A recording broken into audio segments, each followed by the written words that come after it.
And how are you today with your mouth full of grass?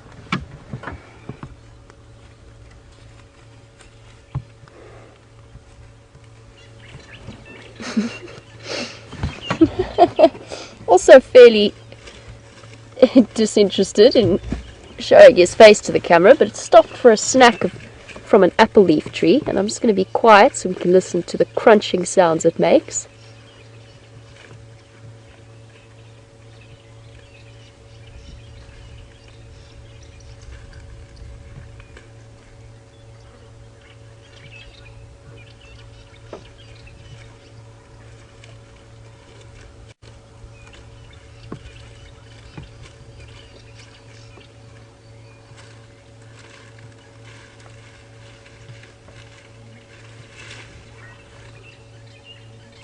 Yes, hello. I was hoping for a little bit of a clearer sound from the crunching of those leaves, and I'll explain why in a moment. Once he's moved off from that tree, I'm going to go and grab a leaf, and we can talk a little bit about the apple leaf tree.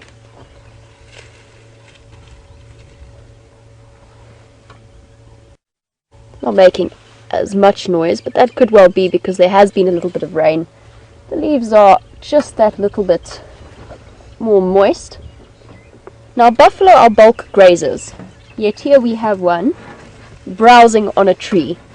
And I've noticed that in particular with the buffalo in this area at this time of year, they are really enjoying supplementing their grass diet with apple leaves in particular. And there's not actually that many animals that consume apple leaves. I have seen in the past a black rhino spend probably about an hour obliterating every small apple leaf in the area, so they definitely like it.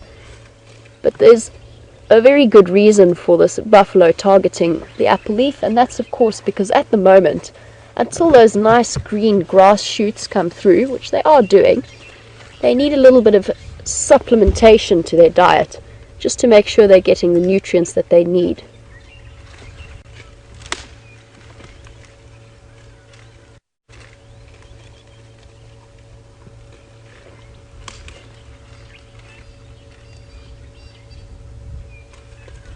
He's tucking into grass now, done with his apple leaf.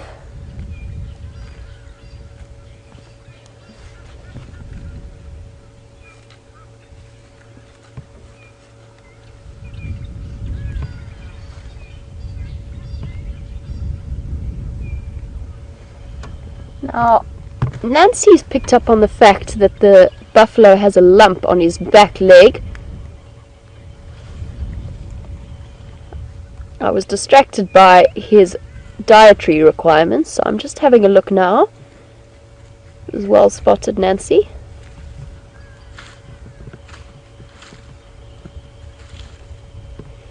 And it's not hugely obvious, so it could well be just one of the sort of benign growths or cysts that they very often get around their legs.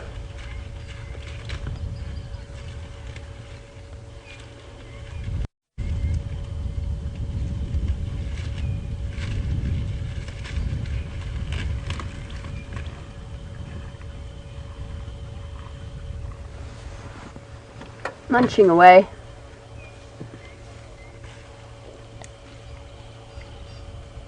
And what he will do is he will spend a couple of minutes this morning consuming things, and then at some point he's going to lie down and start to ruminate.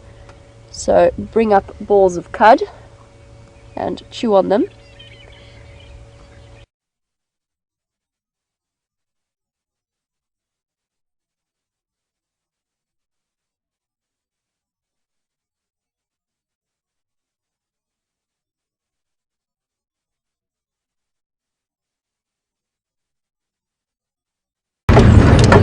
Nick or an injury in an ear.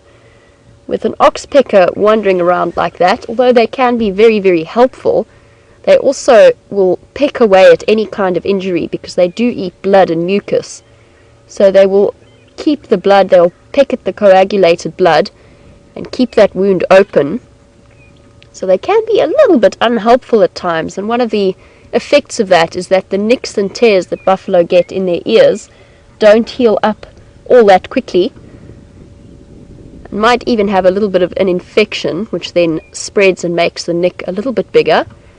And over time, with buffaloes such as this one, who's probably somewhere in the region from 8 to 10 years old, it then starts to create that very tatty appearance of their ears. And of course, if we were interested in IDing individual buffalo, which generally we aren't, you can use the nicks and tears in the ears.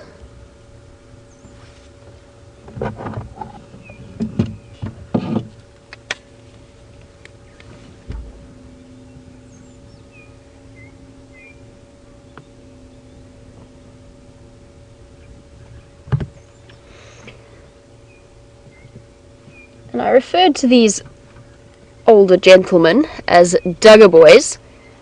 And Maggie from Australia, welcome to the Sunrise Safari. You were wondering where that name comes from. And Duggar is the word for mud. I can't remember which local language off the top of my head. But because very, very often the older bulls, the older buffalo bulls will head off on their own. They tend to be quite grumpy as well. And they will spend a lot of time around rivers and around areas where there's plenty of groundwater, because the food is slightly softer and easier for them to chew. And they will spend quite a bit of time wallowing in the mud, hence the name Duggar boys.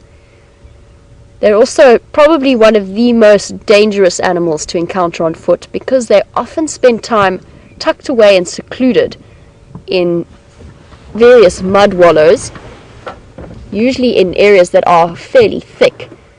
And if you're moving through those kinds of areas on foot, you have to be very, very careful as to what you're doing.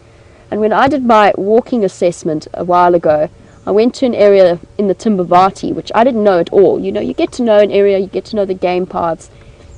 And the guy who was doing my assessment, who's a very, very experienced field guide, the only thing that he prompted me on, he let me lead the walk, go wherever I wanted, but whenever I was getting to an area where there was a mud wallow, he'd warn me. He'd say, okay, around the next corner there's a mud wallow. And the reason behind that warning was entirely because these buffalo tend to be there. They very often are caught by surprise, and they tend to respond fairly aggressively and at close range. So it's always important to look out for buffalo bulls hiding in the mud. Luckily, they also come with an early warning system in the form of oxpeckers. There aren't that many sitting about on these Duggar boys at the moment, but they make a very distinctive zipping sound. And we always, when we're walking through the bush, we're always on alert for that kind of noise, because it's often an indication that there's something like a rhino or a buffalo in the area. They could, of course, be sitting on a giraffe, but it's a very useful early warning system. And a couple of times while I've been tracking out on foot in the Sabi Sands, since I began working here, the oxpeckers have really helped me out in terms of raising or just heightening my sense of alertness around buffalo bulls that I haven't seen. So I've had a couple of those situations. They do have quite a fearsome reputation, quite possibly undeserved, but these Duggar boys can be very dangerous.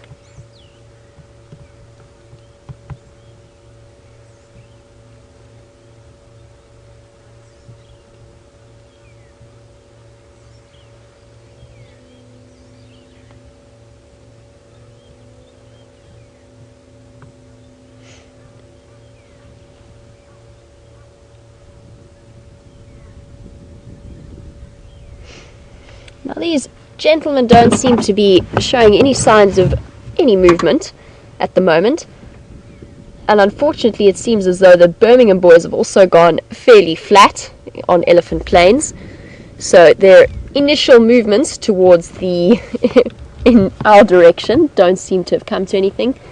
And now that the sun is a little bit higher, I think they're probably going to settle down for the rest of the day in that area. I think it's time for us to leave these boys to their morning rest and see if we can find anything else in the area.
Bird of prey. Yeah, that goes. They're rising. Now VM spotted a bird of prey. Just going to loop around, see if we can get a nice visual of it again.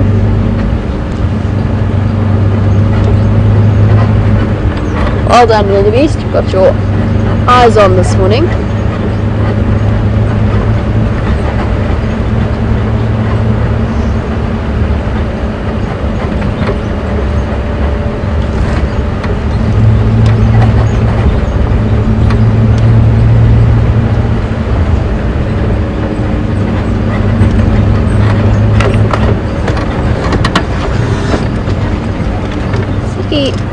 Something in a tree.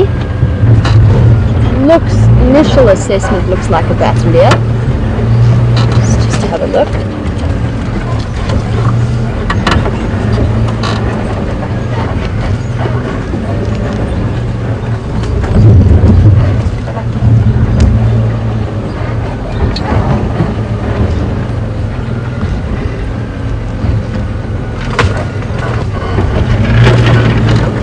Definitely a bateleur. Try and get a little bit closer so we can get a nice view.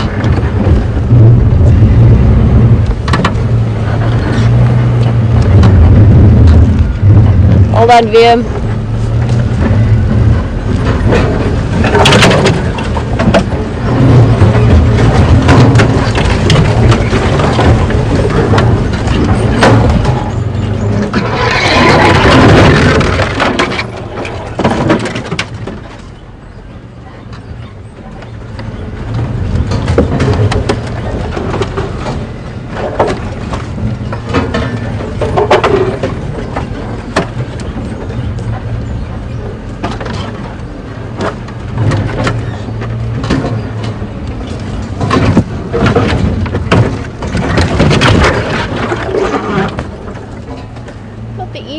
Approach. Is this okay for you? Can you? We're right in the middle of a monkey orange thicket. Don't want to go too much further just yet and risk scaring it away before we've had a chance to see it.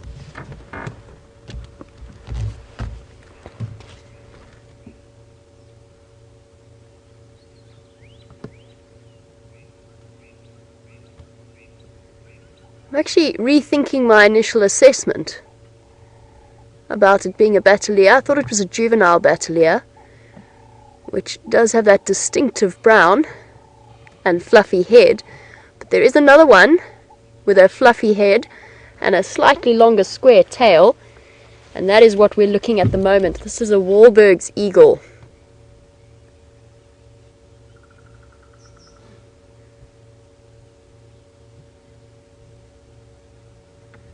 Just need him to turn around. I just want to have a look at his legs.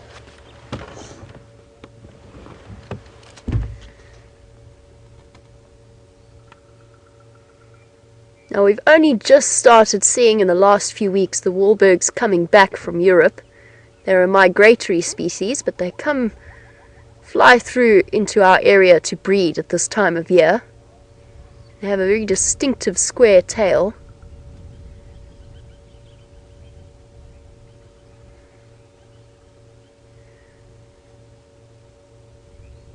And the wonderful thing about nesting Wahlbergs is that the mated pairs will very often return to the same nest site every year, which is incredible when you think about the distance that they cover from here all the way to, I think they're all around Europe up to Sweden that they migrate to. And you think about the distance that they cover year in and year out and come all the way back to nest in exactly the same place as they were in the year before. It is quite phenomenal, their migratory and location techniques. And it's a combination of incredible eyesight as well as their senses of magnetic fields around the Earth. But it's still something that absolutely blows my mind when I think about it.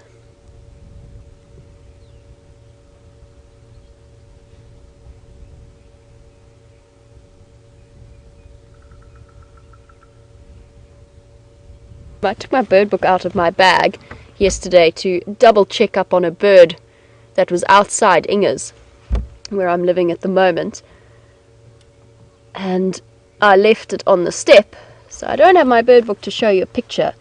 But the amazing thing about Wahlberg's eagles is that they come in such a great variety of color morphs. So there's a mated pair that's living just outside Inger's that is the most beautiful light, almost white in color, very light gray. And then you get these incredible dark ones like the individual that we've got in front of us. It really is quite incredible to think of all the different color variations, and that's mainly with Wahlberg's eagles that you have that variety of color morphs, and actually that you see them most commonly. There are a lot of birds of prey that have color morphs, the tawny eagle being a prime example, but the Wahlbergs are really the ones that have the most dramatic differences, and also the ones that you've got quite a high percentage of the different color morphs in the population. So really cool. They all have that distinctive slightly fluffy crest on their heads, as well as the very square shaped tail, very upright posture. So really cool birds to look at, and I'm happy to see them coming back. They are one of the earlier migratory species. Still waiting to see or listen for our first cuckoos that will start coming back fairly soon, our European rollers, and of course the woodlands kingfisher, which has the very characteristic call. But we've still got to wait a couple of months before those birds start to come back.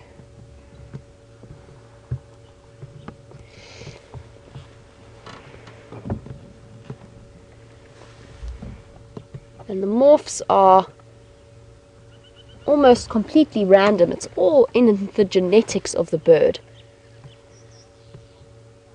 So although you will get, if you do have pale morphs in an area, obviously they're going to breed and increase the likelihood that you will find more pale morphs in that area. So it can be slightly related to location, but generally it's just pure genetic lottery in terms of what color morph they display. And while I've been talking about that, it's actually raised an interesting question in my head, which I'm going to put to you all. And it's a question I don't have an answer to. I'm just thinking about it now. We think a lot about counter shading in terms of coloration. So something being light colored underneath, so that when it's viewed from beneath, it seems to blend into the environment. Sorry, game drive, talking about lions outside of our boundary. So if viewed from underneath, they have to be light colored to blend in, and then if viewed from the top, they need to be slightly darker colored to blend in with the ground. And I'm just thinking of all of the fantastic variations that the various birds of prey actually demonstrate in terms of coloration. Not all of them, a lot of them are pale underneath, but a lot of them have very dark chests. And I'm just wondering what would be the most advantageous coloration technique to adopt. Now obviously pale morphs, because they are fewer in number, are a genetic abnormality rather than the norm. But I am just wondering if there's any kind of situation that would favor certain colors over others, because you get such a variety out here for birds of prey that not necessarily fill exactly the same niche, but do adopt very similar techniques. And you get those incredible striking black and white colors of the bataliers versus the more, say, cryptic coloration of a brown snake eagle. So really just more of a question I'm putting to you to think about than anything else. And if you have any comments that you would like to make, you can do so on #SafariLive on Twitter, or you can email through to questions@WildEarthTV. I think I'm going to leave our eagle for now and see what else we can find.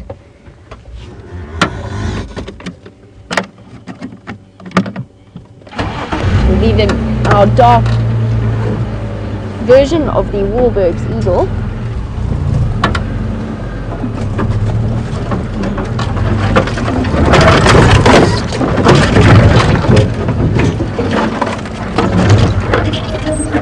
And make our way out of a monkey orange thicket.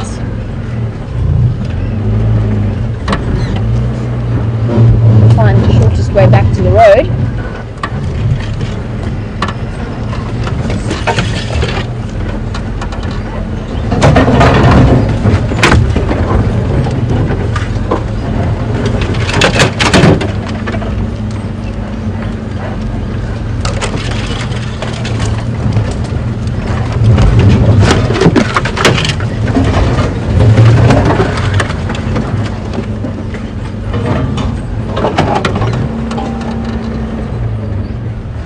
While I am doing this, just see the road up ahead, you will have noticed that as I looped around, I chose to drove, that's fantastic English, I chose to drive over certain tree species, in favor of certain tree species, and to go around others. And it actually brings me to an enormous question that Shamrock has asked, very, very broad question, but I think a really interesting one that I'd like to discuss. Now, while we were driving through that area, it's very important if you are driving off-road, because you do make an impact, that you pick your tree species very carefully if you do have to drive over them. And there are certain really biologically important ones that you absolutely do not drive over. Things like tambuertes, young boer beans, apple leaves, anything like that that isn't a common species. Now, in an area like that, you will have seen I flattened quite a few monkey oranges. It is a bush encroachment species, so it is taking over an area almost unnaturally. It's also an incredibly resilient species. So those ones that I've pushed over will be up and about in no time at all, and it won't have done them any serious damage. But Shamrock's question was even broader than that, and it's one that I've often thought about. I've given it quite a great deal of thought, because it's very important if you're working in an area like this to approach what you're doing incredibly ethically, or to make sure that you have as minimum an impact on the animals' lives as possible. Now, Shamrock says that there's been an incredible amount of habituation of the animals to people and to vehicles over the past few years, or probably 40 or so years in terms of Sabi Sands history, and was wondering if this has had any kind of impact on their population, any kind of impact on their dynamics in terms of territorial interaction, and if we know anything more about that. And it's a broad question, and I would say the most important thing to remember is that in any kind of conservation situation, unfortunately, it is all about the finances. There has to be enough money to make it worth keeping an area like this safe from, say, farming. And the best way to do that is through tourism, and tourism is an enormous part of South Africa's economical drive. Brings in lots and lots of international finance from around the world. And to have those animals habituated is actually incredibly important for their future survival and the survival of their species. We need people to want to come and see them.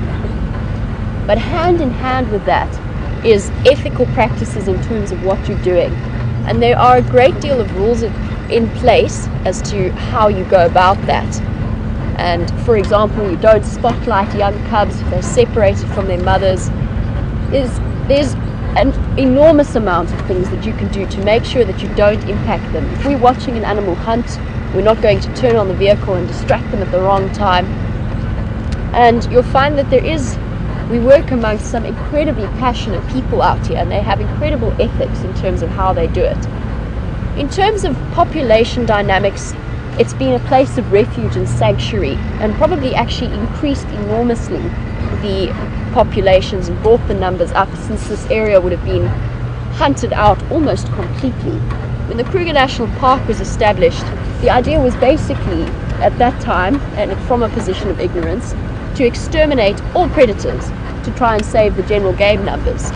Obviously a practice that we have not adopted now, but that was their idea of conservation at that time.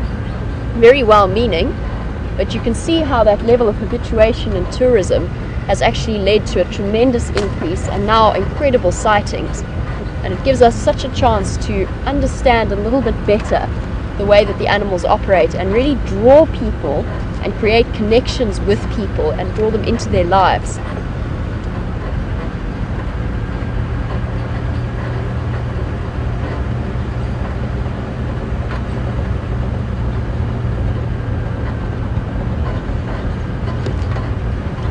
The thing about human activity and human management of an area is that impacts may only be felt a long time after the event. So the shifts in population that might have been caused by the predator extermination projects that happened in the early 1900s as part of a management strategy could still be having some kind of effect on the lion population dynamics, the way that they run their coalitions. We may never even know the answer to that for certain. But a very, very interesting point that was raised by Shamrock. And we're coming into a perfect example of man's encroachment in a way, and not in a negative way, I would say, which is of course the Arathusa airstrip, which is a vital way of drawing tourists in and bringing money into an area to help keep it as part of a conservation experience. Wow, that dam is full. Last time I was here it was empty.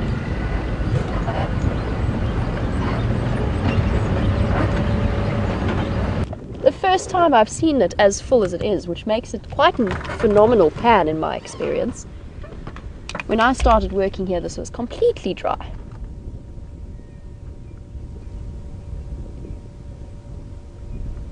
It is, however, also completely devoid of any life forms. I was hoping there might be some birdies wandering around the edge, but it doesn't look like it. So we shall continue our search. I do love this open area. There's a little family of warthogs that I first saw on my interview drive here that lives somewhere around in a termite mound. So we'll keep an eye out for them.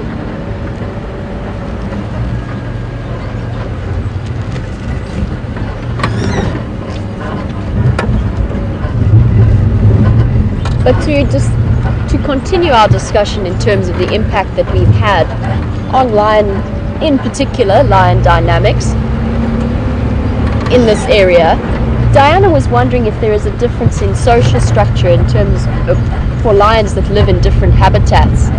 And absolutely, there's an enormous difference. It's all determined by prey species or prey distribution, the amount of prey that they've got, the level of cover that they've got. Everything has some kind of effect on their social structure.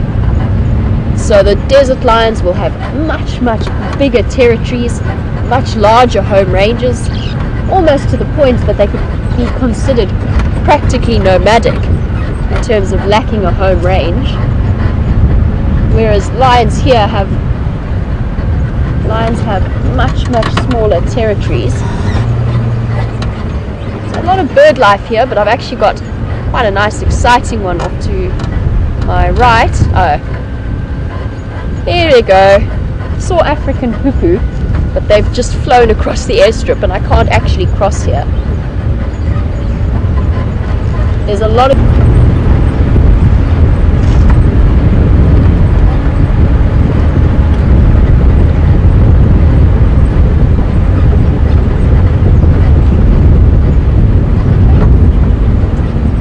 my hat wants to disappear off my head in this open patch.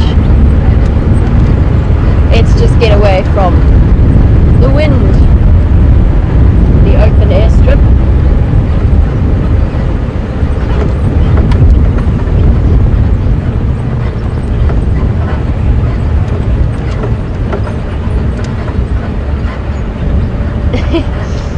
Now apparently the ring on my finger has been causing some conversation, and Anne, Melissa, Billy Joe, if you guys are all wondering what the stone is, it is a garnet. It's a dark garnet.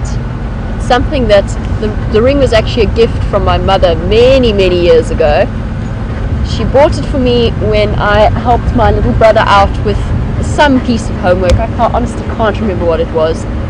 I either did a drawing or I checked it out for him or something, and my mom bought it for me on the spur of the moment, and it's become such a habit to keep it on that it's always sort of part of where I am.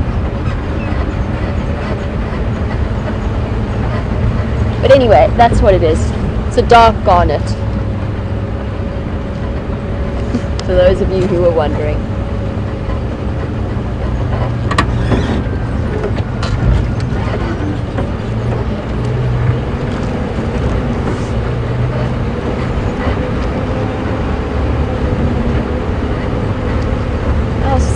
We haven't had much luck in the open areas of Arethusa.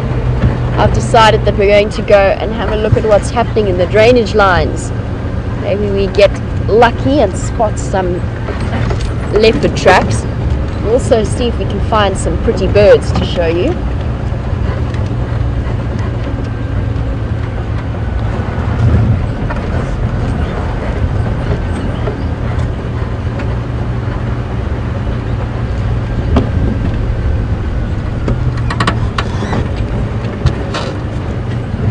And as we leave the open area of the Arethusa airstrip, at the top there by the pan, there were some very messy nests in the tree.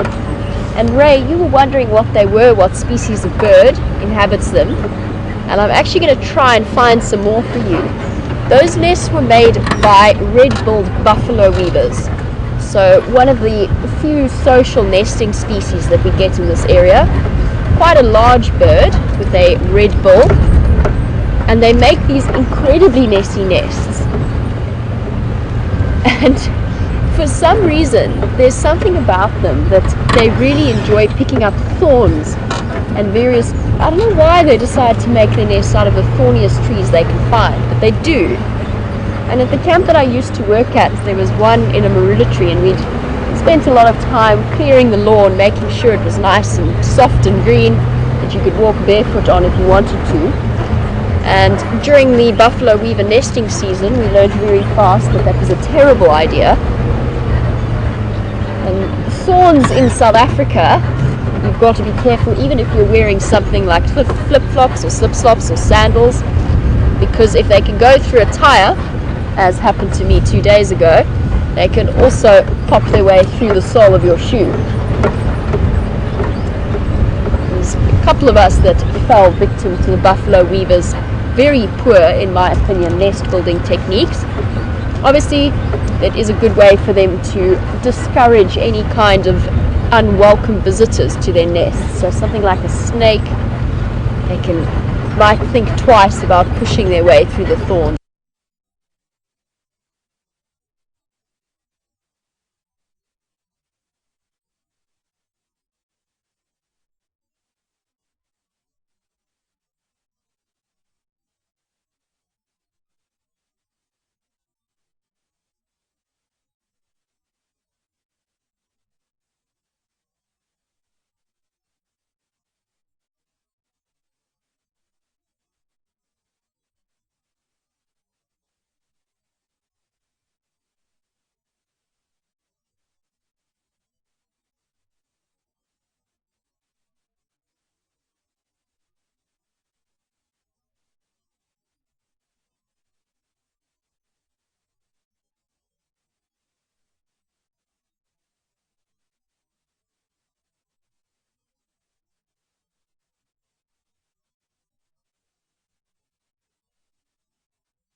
thorns.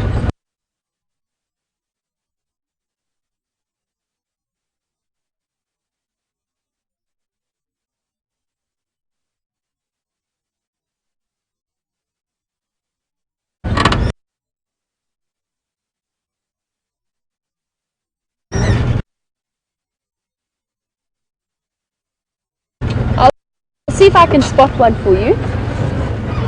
They have been around and about, so they're a little bit more vocal, getting to the point where they want to fix up their nest and breed. I think though that those ones up near the pan have been abandoned. I didn't see any life there.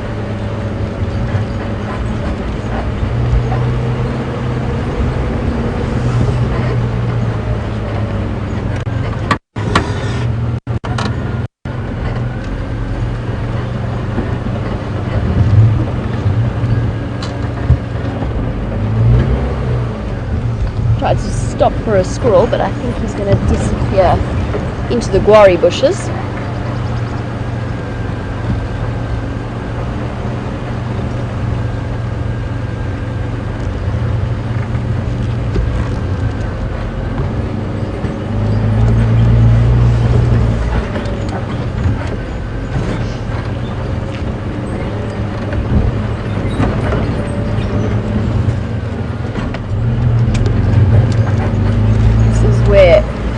I last saw young Sindile / Mediba with Liam in this area. I know that he's now somewhere on Djuma and Brent is off tracking him. It seems to be a very good place, very popular place for the leopards of Arethusa.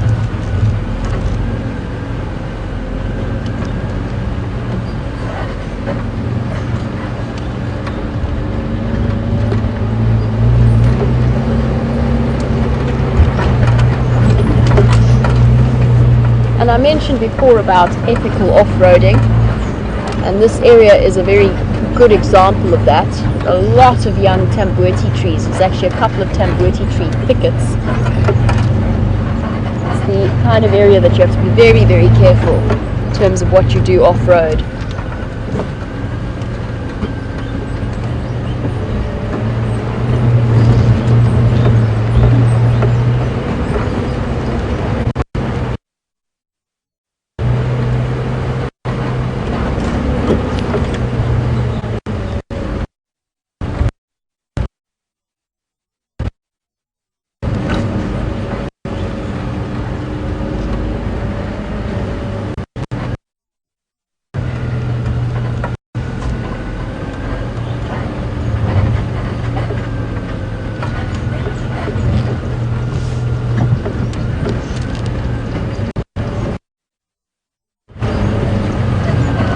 One of the things that I am looking for as we move through here is to see if I can find a nice weeping boerbean. And I've noticed that a couple of them have started to flower in this area, and they really do have the most striking bright red flowers, really beautiful trees.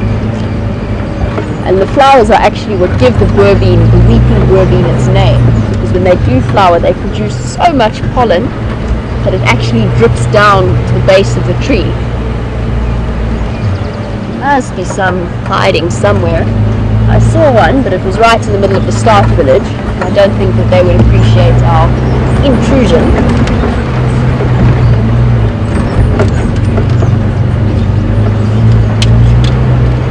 And there's a definite increase as well in terms of bird noises, which is wonderful to hear.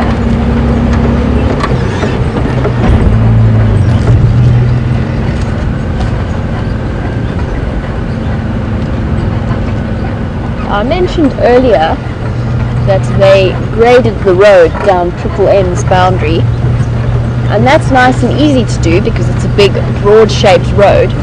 But over the next few weeks, if we get rain that continues in the same way that it did the other day, they are going to need to do some serious road packing, both on Djuma and on Arethusa.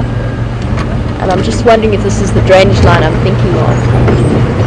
There's a couple of areas that I've noticed that it looks as though the roads are actually going to be washed away by the next big rains. It's not this section of this road. Somewhere along this road there's a very, very good example of that. as though the road is crumbling away. But it's always important before and after big rains to come and do some road maintenance. Something that I've done a fair amount of in the past, rock packing.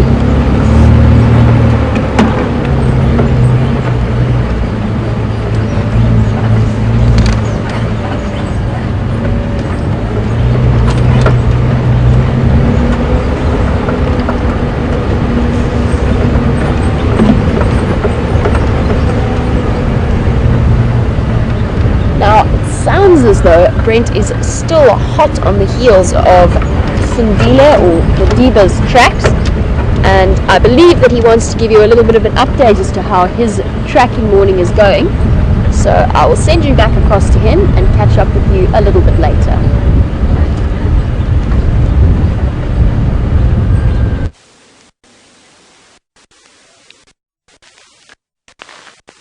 Everyone, we're still out.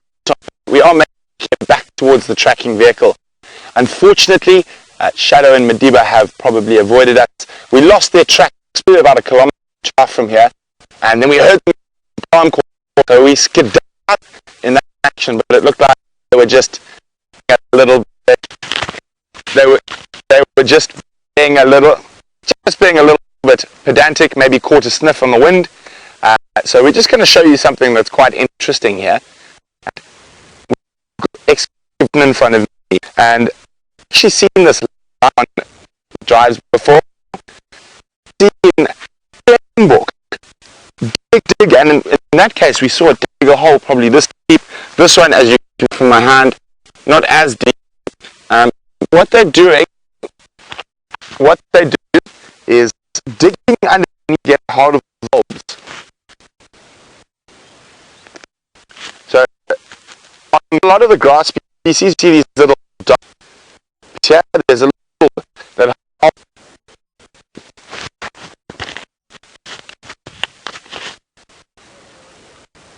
and these hold nutrients, and so obviously the roots are trying to drag water and whatnot, so lots of minerals and nutrients they've gathered here. So very, very interesting.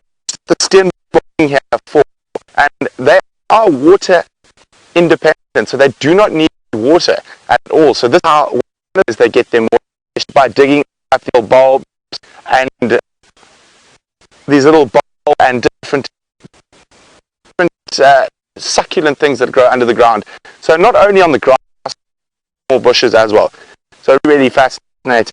So guys, we're actually going to head back to the vehicle, and we're going to go work a different area a little bit. And what we're going to do a little bit is we're going to probably sit down, find a nice pretty spot, and I'm just going to chat with you a little bit about some experience foot that I've had over the years, and hopefully we're going to have a more here at WildEarth on the safari walks, and I will a little bit about my experiences on foot. But till then, we're going to cross to Jamie and be with you a little later.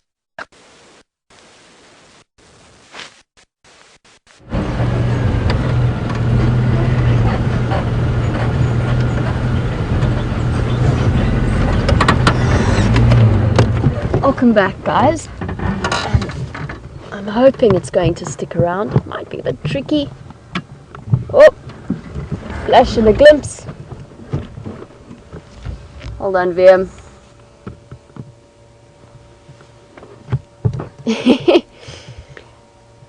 VM brilliantly managed to capture that male battalier just as it zoomed over our heads.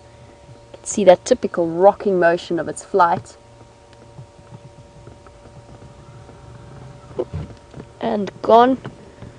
Apparently everything is feeling a little bit camera shy, but fantastic work there from VM managing to catch it just as it zoomed overhead. Now please bear with us in terms of the audio issues with Brent's walk. We're still busy checking out exactly what's happening, or sort of working on the various ways of getting the bushwalk up and running and testing out the audio and aiming at fixing all of those audio problems. So we will be sorting that out. Now our battalier is feeling camera shy, as is pretty much everything else except the Duggar boys. Yeah, he's headed off. The reason I knew that it was a male in that brief moment is they are one of the few birds that it's quite easy to tell the difference. Half black and half white makes it a male. Mostly white with a thin black strip along the edge makes it a female. And there's something about it, the fact that I know that you can tell the difference between the sexes of battaliers, that makes me obsessed. Even when I'm driving just in my own car in my own way somewhere, I absolutely cannot go past a flying battalier without stopping to determine whether it's a male or a female.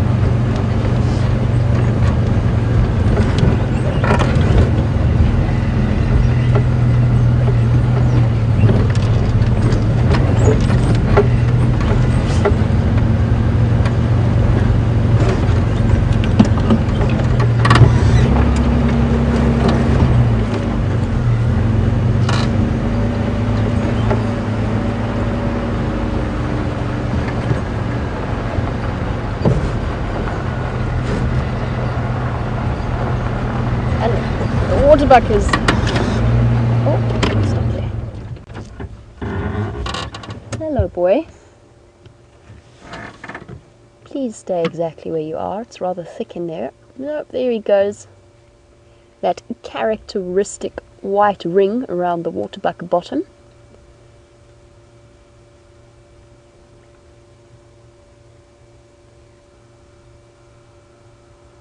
And this is probably one of the same waterbuck that young Sindile, or Madiba as he is now known, was stalking a couple of days ago. They do tend to stick around in the same area. They're not territorial per se, and they will move in sort of loose bachelor herds and then mixed breeding herds with one big dominant bull. But they will have a sort of core home range that they hang out in, which is, we're very, very close to where we had him stalking the waterbuck the other day. And unfortunately our waterbuck has decided that he wants to be in the thickest patch possible and has disappeared off. And a really good demonstration as to why for antelope species that live in these thick environments, it's actually preferable for the females not to have horns, because they just get in the way and they get caught, whereas you can just rely on your cryptic coloration to disappear and duck off.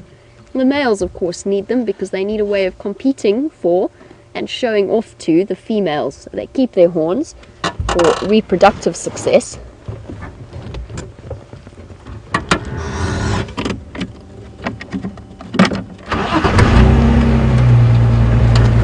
Now, we've been talking a lot about the various signs of spring. And Mary Ann, thank you for the compliments on the new hat.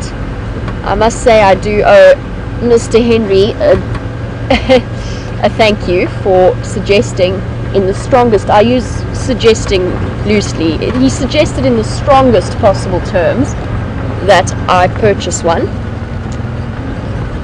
And we've been talking a little bit about the signs of spring, and you were wondering when the weeping bourbeens are going to start flowering and which flowers we're going to start seeing first. And this is actually the section of road that I think is going to wash away in the next big rains. There's a very good chance. Oh, there's our waterbuck, also being very camera shy. Now the weeping bourbeens are starting to flower, as well as the dwarf bourbein, which I was introduced to for the first time yesterday. Bye-bye, waterbuck.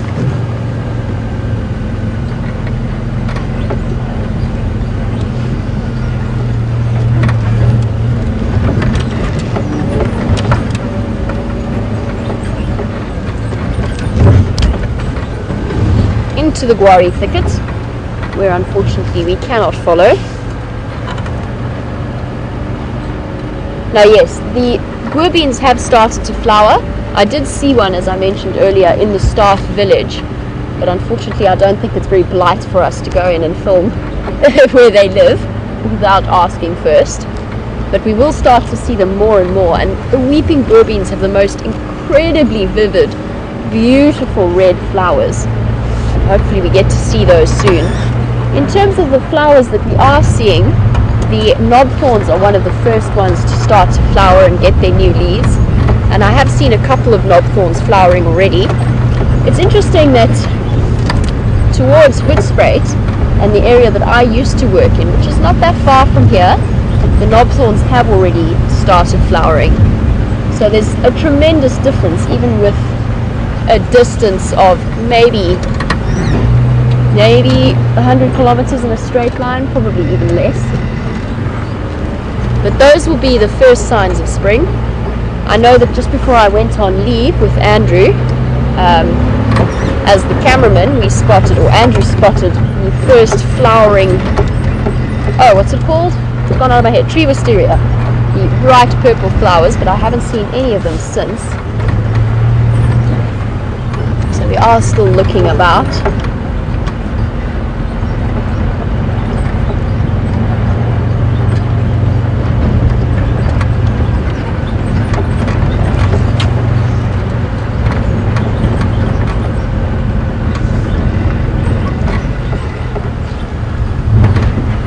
Wow, everything is very, very quiet at the moment.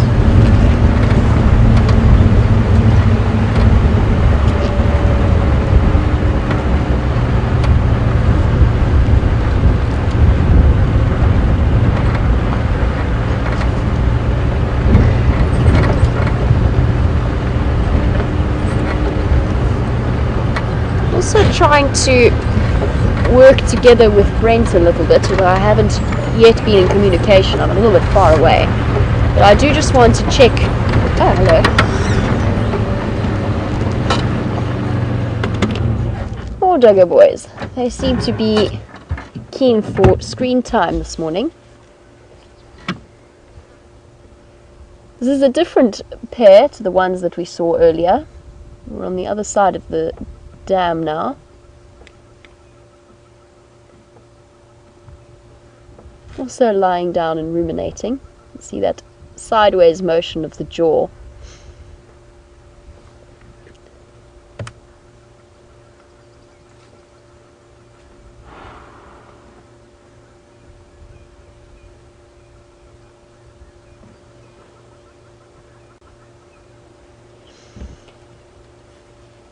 I'm just watching the buffalo chew. I was asked a really brilliant question when I was sitting with a buffalo herd a couple of weeks ago about whether or not they chew in one particular direction, which I think was brilliant. I've never thought about it before, and it's one of the wonderful things about interacting with in the way that we do with so many different people from all over the world, is that you get to raise points that you might not necessarily have thought about. And so far he seems to be maintaining a steady right to left motion. I haven't seen him switch yet. I'm sure that they do, just in terms of the wear, trying to keep the wear and tear on their teeth fairly constant.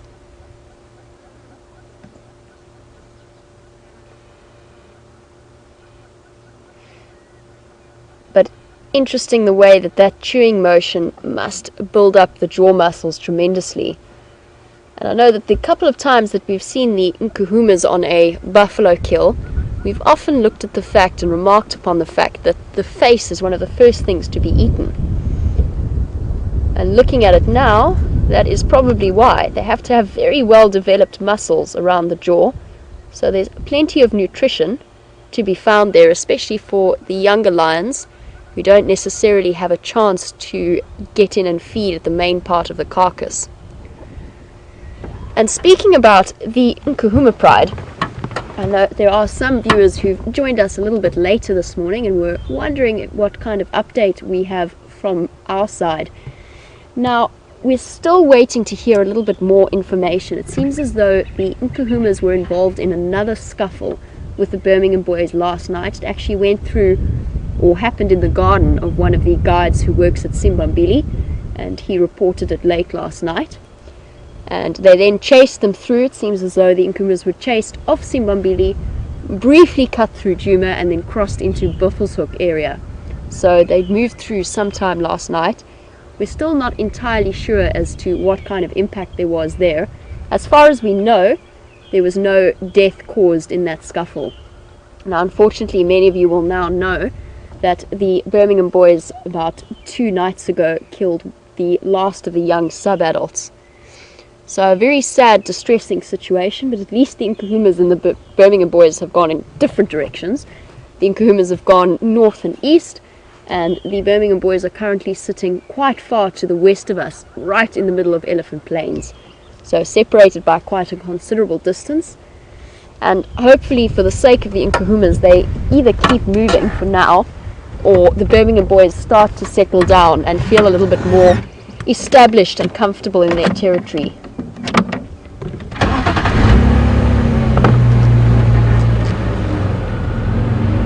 Going to leave these buffalo to their chewing motions.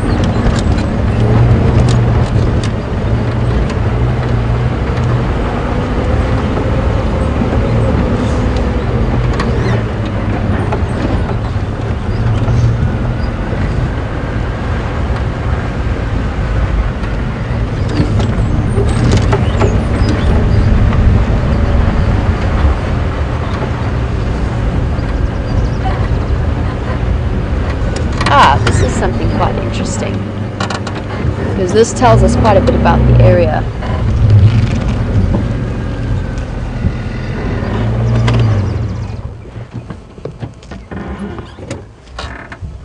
Now what we have here, in varying degrees of freshness, is a collection of hyena dung, or scat, sorry, not dung, incorrect use of the term, it is scat for carnivores. There you can see that whitish substance. Obviously, for those regular viewers, you will know already, but for any new viewers, it is definitely hyena. It takes on that very characteristic white color that comes from the excessive amount of calcium that they ingest in their diet by being able to crush and consume bones. And what we've got here is a latrine. So part of a territorial clan marking for whichever clan is around in this area. Let me just shifted the car forward a little bit. And I'm actually going to hop out and show you a little bit about another reason why it is definitely hyena dung. Because occasionally it's not unheard of for lions, especially if they are consuming kills in breeding season, or around the breeding season for the impalas, they will eat they will eat bones, and their scat does sometimes turn white. But this is very definitely hyena, and I'm going to show you why. Now, one thing I really don't want to do is pick it up with my hands, because it is very dirty, very full of parasites. So I'm not going to do that, but I'm going to break it apart. Okay, Björn? Yeah, well. We find a nice solid stick to do this. Here we go. So if we have a look, if I break this open, which might be a little bit difficult, but there's some broken open here, you can have a look at how fine and crumbly it is. There's barely any hair in here. There's a little bit of hair, but it's mostly just powdery white stuff.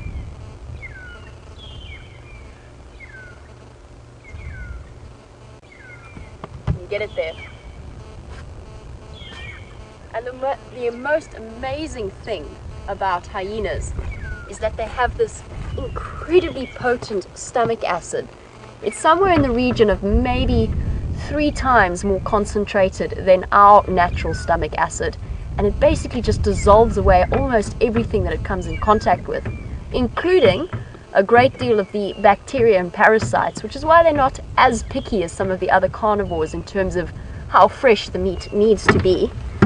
It makes them brilliantly adapted for their scavenging lifestyle.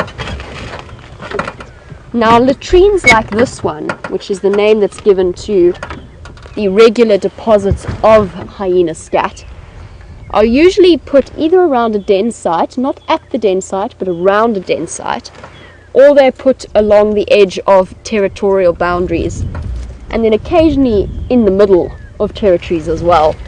And the more regularly the deposits, and the more scat that you find in the area, the more likely it is that they're actually marking out a clan boundary.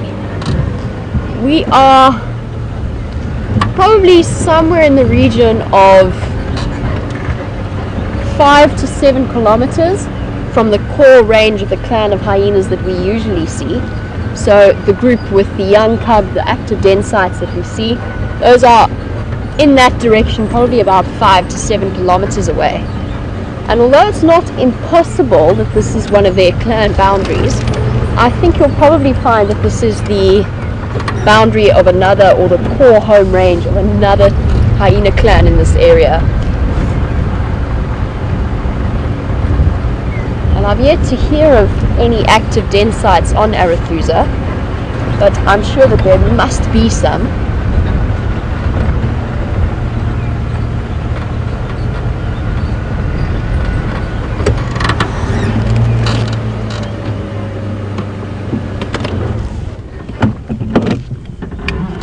Okay, Impala, don't stress.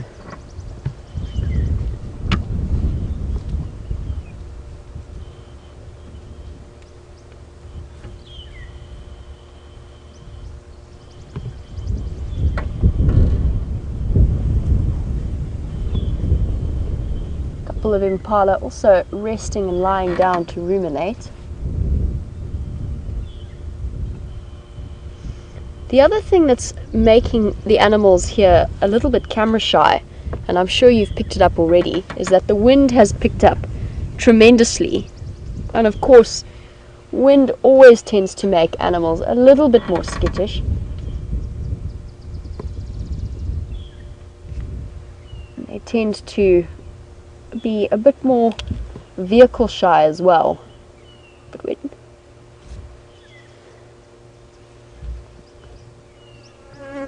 And some of the females are starting to show signs of pregnancy. It's not enormously obvious yet, but there are some definitely round bellies. And over the next few months that gets more and more pronounced, and they start to look more and more uncomfortable. And towards the end of their birthing season, you can almost start to see the angles of the legs of the young fetuses. So they do, and you can often see bulges where the hooves are pressing into their mothers.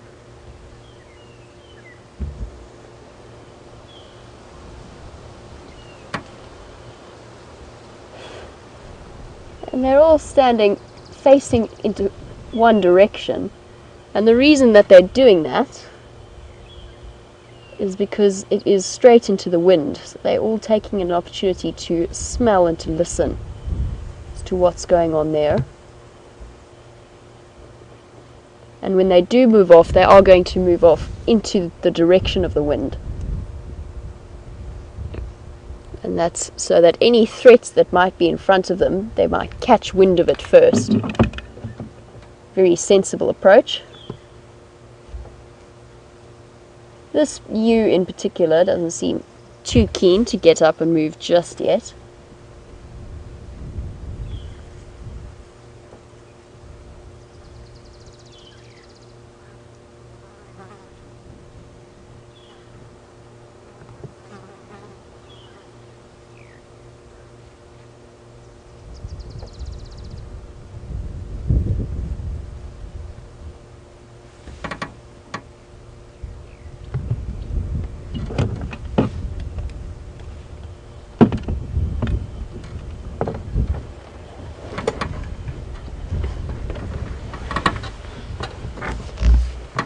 Now, impalas are some of my favorite animals to sit and watch just because they are so incredibly beautiful and elegant.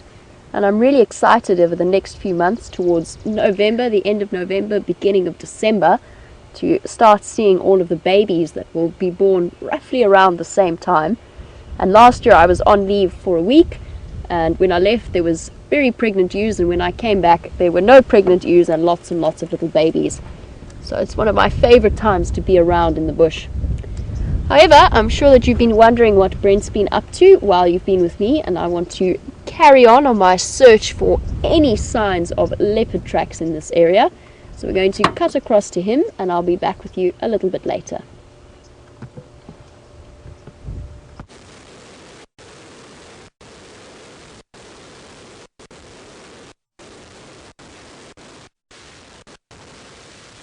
Well, welcome back everyone. As you can see, backpacks off, and we're sitting under a nice big tree that's just panned down over one of my favorite trees out here. It's called the brown ivory bird plum, and it's going to be amazing to watch the transformation in this tree as we come through into the summer months.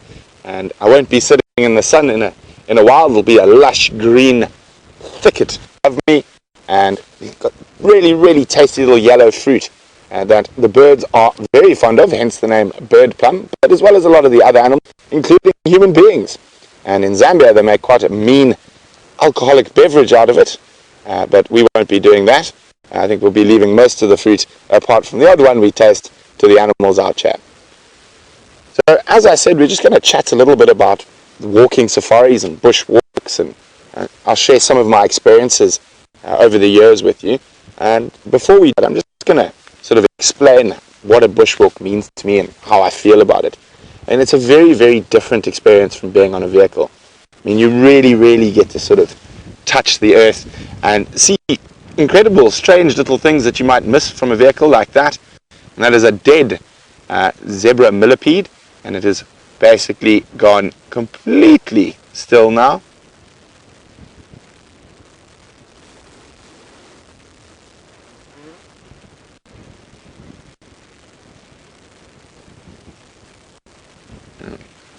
And basically the insides are completely gone, and it's just this exoskeleton that will break up over time, and we'll find these beautiful little white shells, and it'll lose all the color that's in it. But being on a walking safari is a very different experience. You do have to have senses about you, and I've been very fortunate. I think not proper walking, but my first sort of walk to a big wild animal is also one of my first memories from childhood. I was about 2 years old, and my parents and friend having a stop next to a big pan in northern Botswana, and I disappeared, and my dad suddenly saw me about 5 to 10 meters away from a big elephant to it.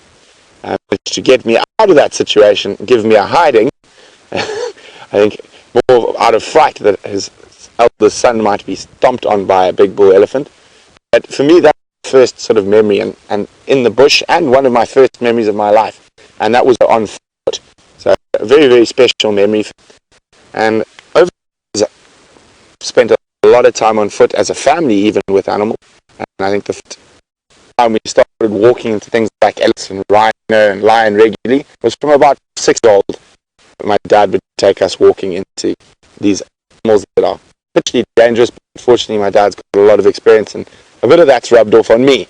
And so far, no major or bad experiences on foot. And then I was very fortunate, apart from all the walking I did, the trekking here in the sands and in Botswana, probably one of the most interesting walking careers in my life, it was definitely a career, is we took over a hunting concession in southern Tanzania, and we converted it into a walking safari concession. So incredible experience. I mean, an almost virgin area. It was 150,000 hectares, and we only ever had 6 people. So 150,000 hectares, double the size of the whole sea sands, and it was just us there. What we did is we took the concept big game hunting safari, and we converted it. So instead of hunting the animals and shooting them as you would do on a hunting safari, we did exactly what they would do, except with cameras. So we would walk up to an elephant or a lion, get as close as comfortable, that the same sort of distance as they would do on a hunting safari, and then instead of firing a bullet, we would fire many photographs. And we had some incredible experiences there. A very beautiful part of the world, and incredible to walk.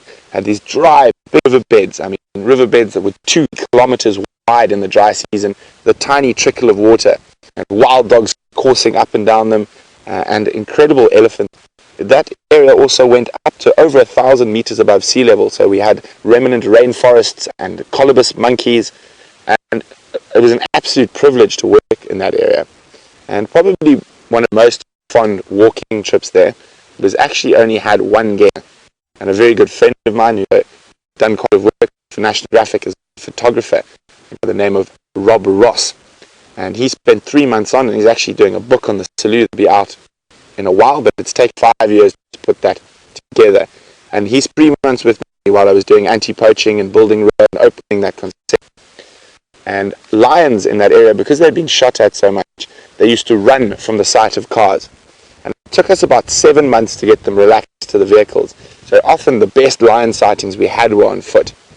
And probably my favorite is we were walking in this beautiful Djuma. Djuma is an open sort of grassland in the woodland, and we came across fresh lion tracks.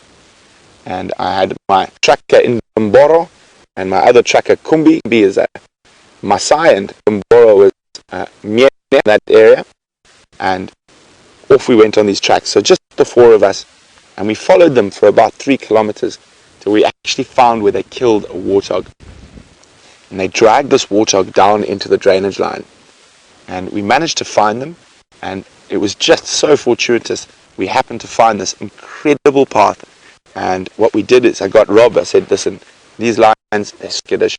The only way we're going to get there and get those photographs is if we take off our shoes. So that's exactly what we did. We took off our shoes. There were a few thorns, but you can move so much quietly.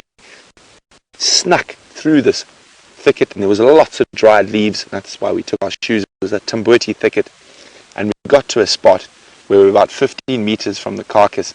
The lions were busy feeding. They didn't know we were there, and we stood behind this biggie, probably double the size of this one. And my 2 trackers behind me, and Rob putting his camera on the one side, and myself putting the camera on the other. And we managed to get some fantastic photographs of the I actually ended up spending a lot of time with in the end in my time in Tanzania. And it was just incredible that they didn't know we were there. And while we were sitting there, and of course I was carrying my rifle at that stage and was registered to carry firearms in Tanzania. And while we were sitting there, 2 kids sitting directly behind us.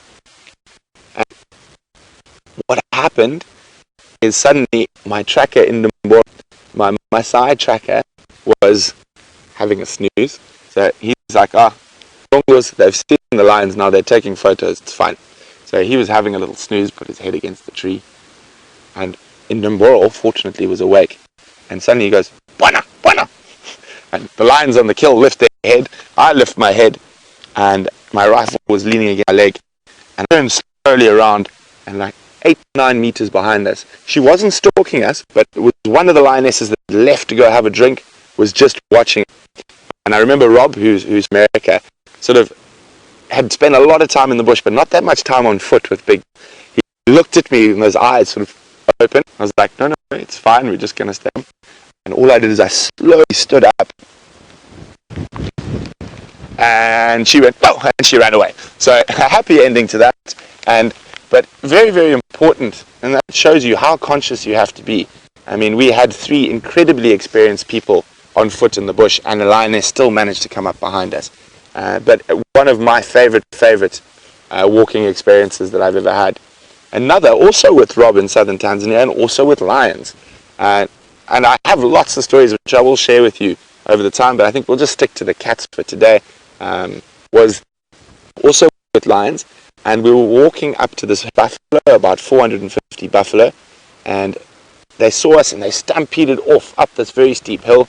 And so we decided to go follow them, see if we could get a few more photographs. And while we were walking, probably about 100 meters behind these buffalo, and we just heard this,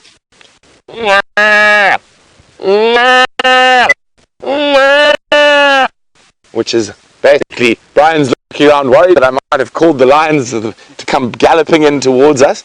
But basically it was a young buffalo calf that had been grabbed by these lions. So we jogged, and we actually managed to see the lions pulling the buffalo calf away from a herd of buffalo that were trying to chase them. this was all on foot, so absolutely incredible. It is I've only seen 3 kills on foot, and I think that was definitely the most exciting.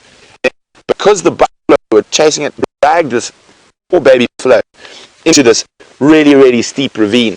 And because we had sort of free reign in this area, the lions then spotted us, and they'd killed the buffalo, and unfortunately, so remember, yeah, I said this basically we were focused on being sort of like old school hunting safaris, but with cameras.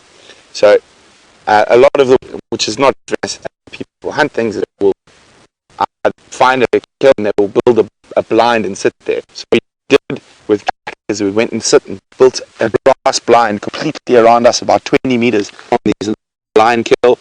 We went in there and we sat there for 6 hours. Those lions came and started feeding, and we got some photographs. And that very, very scared me. Even in all my years there and all the habituation we did with them, we could never really habituate them. They did sort of live on the peripheries of our concession. So it's just a few stories. I hope you guys enjoyed them, and it is so wonderful to be on foot again. It is really one of my most favorite things in the world. Thanks very much for joining us on this bushwalk. Sorry about the signal breakups and audio breakups. We are trying our best to get those sorted as soon as possible, but I definitely do look to spending a lot more time foot with all you guys. So we're going to cross back to Jamie. Last the show, she disappeared. I noticed her, but she was watching us, and she didn't realize where we were sitting. From my side and the brown ivory tree. Have a full morning or wherever you might be in the world, and we will see you on the Sunset Safari.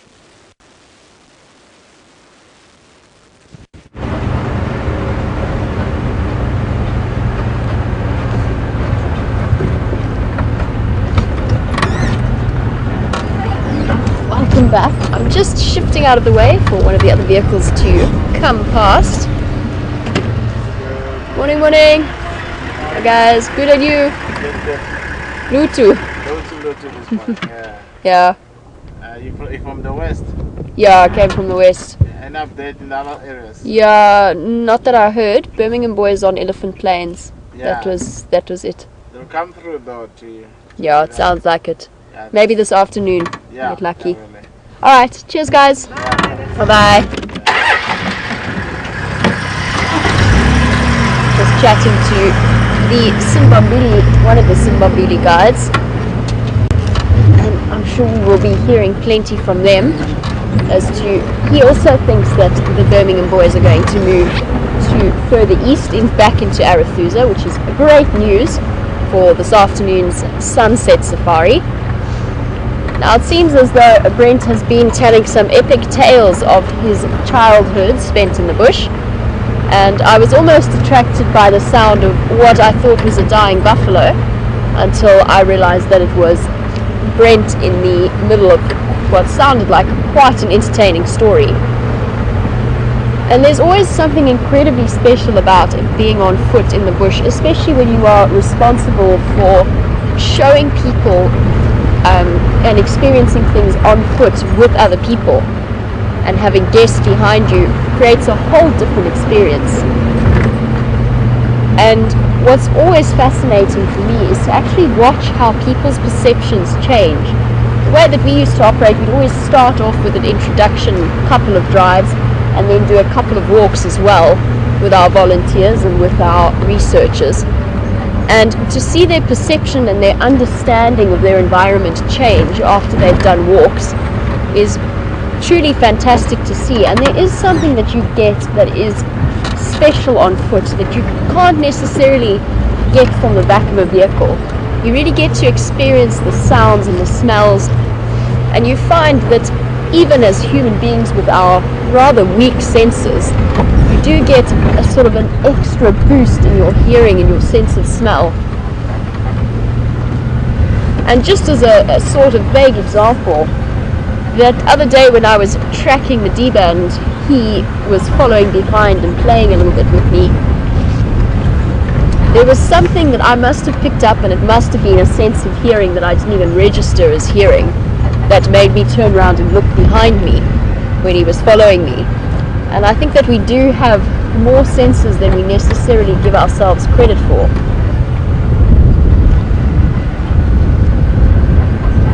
I spotted something in the air. Oh, is it just a small plane coming through to land at one of the airstrips.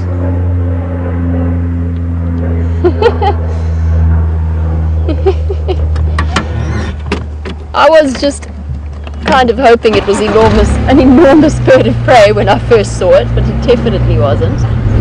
Plane probably carrying a new group of safari guests to come and enjoy this beautiful area.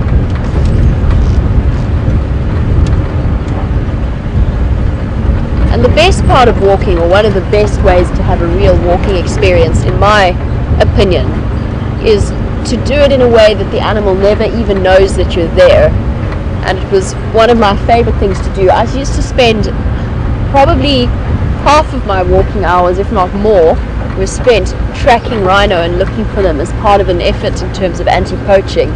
We'd find them and make sure that they were safe and keep track of all of the individuals throughout the reserve that I used to work on.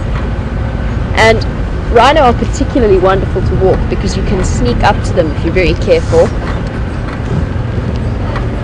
I've had some wonderful experiences, and probably the most special time for me in terms of any walking experience I've ever had was just after we had lost a couple of rhinos to rhino poaching, and we stopped and there was a new calf that had just been born, so a really nice new start, a new hope for us all.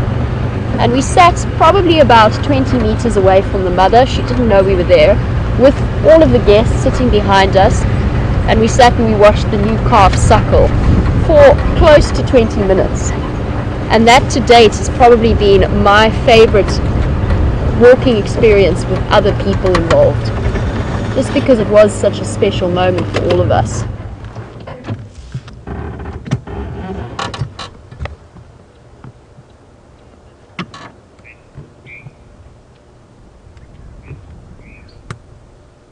And even the bird life has been fairly shy on this windy Sabi Sands morning. But we do have a nice hornbill, or two hornbills here, that are at least giving us a nice view of those striking colours.